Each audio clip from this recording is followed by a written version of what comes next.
విశాఖ డైరీలో జరిగిన అక్రమాలను నిగ్గు తేల్చేందుకు ఏర్పాటు చేసిన అసెంబ్లీ సభా సంఘం విశాఖ డైరీని పరిశీలించింది. ఇక ఎమ్మెల్యే నెహ్రూ ఆధ్వర్యంలో సభ్యులు విశాఖ డైరీని తనిఖీలు చేశారు. ఇక స్పీకర్ ఆదేశాలతో డైరీని పరిశీలించినట్లుగా ఎమ్మెల్యే చెప్పారు. పరిశీలన తరువాత సందేహాలు మరింత పెరిగాయని నిపుణుల కమిటీ సహకారం తీసుకుంటామని తెలిపారు. విశాఖ డైరీ 4 జిల్లాల పరిధిలో ఉందని ఆయా జిల్లాల్లో ప్రజాభిప్రాయ సేకరణ నిర్వహించి పాడి రైతులకు నష్టం వాటిల్లకుండా నిర్ణయం తీసుకుంటామని తెలిపారు.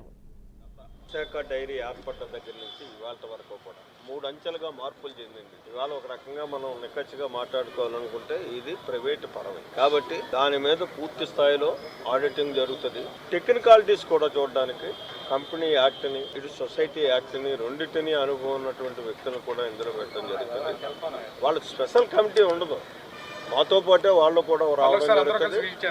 అంతే సార్, యాజమాన్యం అన్నారు కదా, యాజమాన్యం తరఫు నుంచి ఎవరు మాట్లాడారు మీ కమిటీ?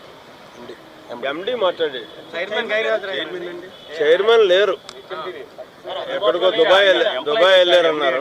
ఎంప్లాయ్ ఎండి అంటే ఎంప్లాయ్ కదా.